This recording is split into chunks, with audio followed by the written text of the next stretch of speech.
আসসালামু আলাইকুম। দেখতে পাচ্ছেন বহুল প্রতীক্ষার পর বাংলাদেশ সেনাবাহিনীতে একটি নিয়োগ বিজ্ঞপ্তি দেওয়া হয়েছে। এই বিজ্ঞপ্তিটি প্রায় 1 বছর পর দেওয়া হলো। তো আজকের ভিডিওতে আমি আলোচনা করব কি কি পদে আবেদন করা যাবে, আবেদন করার যোগ্যতা, কবে আবেদন শুরু হবে এবং কবে শেষ হবে বিস্তারিত।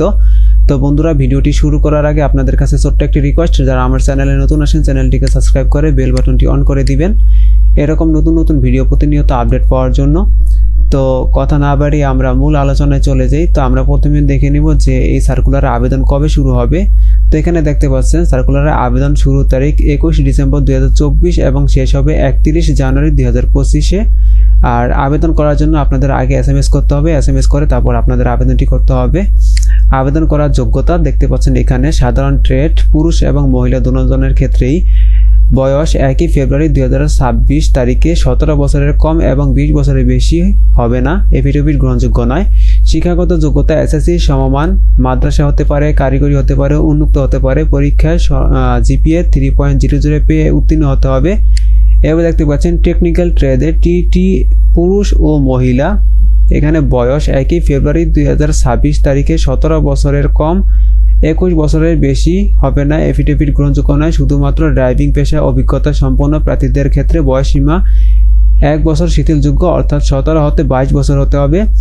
এরপর দেখতে পাচ্ছেন শিক্ষাগত ও কারিগরি যোগ্যতা SSC ভোকেশনাল হতে সংশ্লিষ্ট কারিগরি বিষয়ে ন্যূনতম GPA 3.0 পেয়ে উত্তীর্ণ হতে হবে। SSC সমমান, মাদ্রাসা, কারিগরি উন্মুক্ত পরীক্ষায় ন্যূনতম GPA 3.0 পেয়ে উত্তীর্ণ এবং কারিগরি শিক্ষা বোর্ড কর্তৃক অনুমোদিত প্রতিষ্ঠান হতে নিম্নলিখিত টেবিল 1 অনুযায়ী ন্যূনতম 3 মাস মেয়াদী সংশ্লিষ্ট ট্রেড কোর্সের যোগ্য বিজ্ঞান বিভাগ ডিপ্লোমা কোর্স সম্পন্ন শিক্ষার্থীদেরকে অগ্রাধিকার প্রদান করা হবে।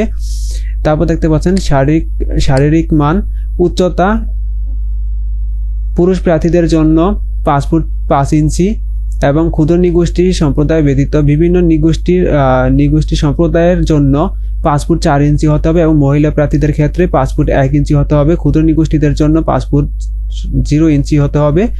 ওজন পুরুষের ক্ষেত্রে 49.90 কেজি অর্থাৎ 110 পাউন্ড হতে হবে। মহিলাদের ক্ষেত্রে 47 কেজি 104 পাউন্ড হতে হবে।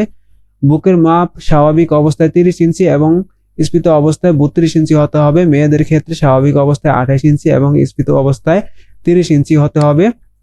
এরপর দেখতে পাচ্ছেন স্বাস্থ্য পরীক্ষা যোগ্য হতে হবে। সাঁতারের জন্য অত্যাবশ্যক ন্যূনতম 50 মিটার এবং বহিক অবস্থা অবিবাহিত হতে হবে, বিবাহিত হলে হবে না। এবং ভর্তির সময় নিম্নলিখিত সনদপত্র, ছবি, লেখা সামগ্রী অবশ্যই সঙ্গে আনতে হবে। দেখতে পাচ্ছেন শিক্ষাগত যোগ্যতা মূল সনদপত্র অথবা মার্কশিট ফটোকপি হলে সত্যায়িত হতে হবে, তবে পরবর্তী মূল সনদ উপস্থাপন করতে হবে। এরপর দেখতে পাচ্ছেন সংশ্লিষ্ট শিক্ষা প্রতিষ্ঠান প্রদান কর্তৃক দেয়া স্থায়ী ঠিকানা ও জন্ম তারিখ সম্বলিত মূল প্রশংসাপত্র এবং SSC পরীক্ষার প্রবেশপত্র। টেকনিক্যাল ট্রেড প্রার্থীদের ক্ষেত্রে সংশ্লিষ্ট টেকনিক্যাল ট্রেড কোর্সে যোগ্যতা অর্জনের সাপেক্ষে সনদের পত্রের মূল কপি, ড্রাইভার ট্রেডের ক্ষেত্রে লাইসেন্স থাকতে হবে, সেটি নিয়ে আসতে হবে এবং অভিভাবকের সম্মতি সনদপত্র যা সংশ্লিষ্ট চেয়ারম্যান কর্তৃক সত্যায়িত হতে হবে। সংশ্লিষ্ট চেয়ারম্যান কর্তৃক দেয়া জন্ম সনদ, নাগরিক ও চারিত্রিক সনদপত্র মূল কপি লাগবে। এরপর দেখতে পাচ্ছেন নিজ জন্ম নিবন্ধন সনদপত্র এবং জাতীয় পরিচয়পত্র সত্যায়িত ফটোকপি যদি থাকে। তারপর দেখতে পাচ্ছেন পিতা ও মাতা এর জাতীয় পরিচয়পত্র অথবা স্মার্ট কার্ডের সত্যায়িত ফটোকপি, সদ্য তোলা পাসপোর্ট সাইজের 6 কপি, স্ট্যাম্প সাইজের 2 কপি সত্যায়িত ছবি নিয়ে যেতে হবে। পটভূমি অবশ্যই নীল রঙের হতে হবে। পরিধেয় পোশাক হালকা রঙের হতে হবে। সাঁতার পরীক্ষার জন্য প্রয়োজনীয় পোশাক নিয়ে যেতে হবে এবং লিখিত পরীক্ষার জন্য কলম, জ্যামিতি বক্স, পেন্সিল, স্কেল, ক্লিপবোর্ড এগুলো নিয়ে যেতে হবে এবং বিভিন্ন নিগোষ্ঠী সম্প্রদায়ের ক্ষেত্রে আপনাদের চেয়ারম্যান সিটি কর্পোরেশনের সনদপত্র নিয়ে যেতে হবে। নির্বাচন পদ্ধতি অর্থাৎ তারা কিভাবে নির্বাচন করবে: স্বাস্থ্য পরীক্ষা, শারীরিক পরীক্ষা, লিখিত পরীক্ষা, বাংলা, ইংরেজি, গণিত, সাধারণ জ্ঞান ও বুদ্ধিমাত্রা সাক্ষাৎকারের মাধ্যমে যোগ্য প্রার্থীদেরকে নির্বাচন করা হবে। টেকনিক্যাল ট্রেডের প্রার্থীদের সংশ্লিষ্ট ট্রেড বিষয়ক ব্যবহারিক পরীক্ষায় অংশগ্রহণ করতে হবে। তারপর দেখতে পাচ্ছেন নিম্নবর্ণিত ব্যক্তিদের বরখাস্ত করার জন্য উপযুক্ত বলে বিবেচিত হবে না। সেটি হচ্ছে সরকারি চাকরি হতে বরখাস্ত যারা আছেন, তারপর ফৌজদারি মামলা এবং দণ্ডপ্রাপ্ত, সামরিক প্রশিক্ষণ প্রতিষ্ঠান হতে প্রত্যাবাকৃত অথবা বরখাস্ত। তারপর দেখতে পাচ্ছেন প্রশিক্ষণ সেনা সদরের সিদ্ধান্ত অনুযায়ী 36 সপ্তাহ মেয়াদী মৌলিক প্রশিক্ষণ গ্রহণ করতে হবে। অর্থাৎ আপনাদের যদি চাকরিটি হয় তাহলে আপনাদেরকে অবশ্যই 36 সপ্তাহ মেয়াদী প্রশিক্ষণটি গ্রহণ করতে হবে। তো আপনাদেরকে অবশ্যই SMS এর মাধ্যমে আবেদনটি করতে হবে। তো ভর্তি ইচ্ছুক প্রার্থীদের টেলিটক প্রিপেড সিমের মাধ্যমে SMS করতে হবে। এক্ষেত্রে মেসেজ অপশনে গিয়ে সৈনিক পদের ভর্তির জন্য নিম্নলিখিত তথ্যগুলো টাইপ করে 16322 এই নাম্বারে SMS প্রেরণ করতে হবে। সাধারণ জিডি প্রার্থীদের ক্ষেত্রে নিম্ন বর্ণিত এইগুলো টাইপ করতে হবে। অর্থাৎ আপনাদের মেসেজ অপশনে গিয়ে লিখতে হবে সৈনিক দিয়ে লিখে স্পেস দিয়ে first 3 letter of SSC board, এরপর স্পেস দিয়ে রোল নাম্বার লিখে স্পেস দিয়ে পাসিং ইয়ার লিখে স্পেস দিয়ে ডিস্ট্রিক্ট কোড দিয়ে তারপর হচ্ছে আপনাদের মেসেজ পাঠাতে হবে।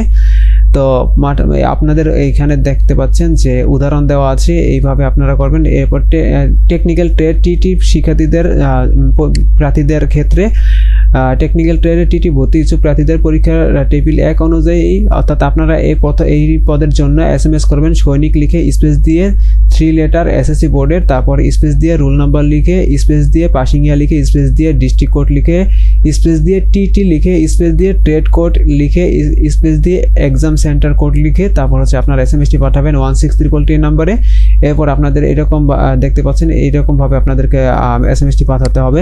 BNCC প্রার্থীদের ক্ষেত্রে কিভাবে পাঠাতে হবে, সাধারণ জিডি ক্ষেত্রে আছে সৈনিক লিখে স্পেস দিতে হবে, তারপর 3 লেটার SSC বোর্ড লিখে স্পেস দিয়ে রোল নাম্বার বসিয়ে স্পেস দিয়ে পাসিং ইয়ার লিখে স্পেস দিয়ে ডিস্ট্রিক্ট কোড লিখে স্পেস দিয়ে BNCC জিডি লিখে তারপর হচ্ছে SMS টি পাঠাতে হবে।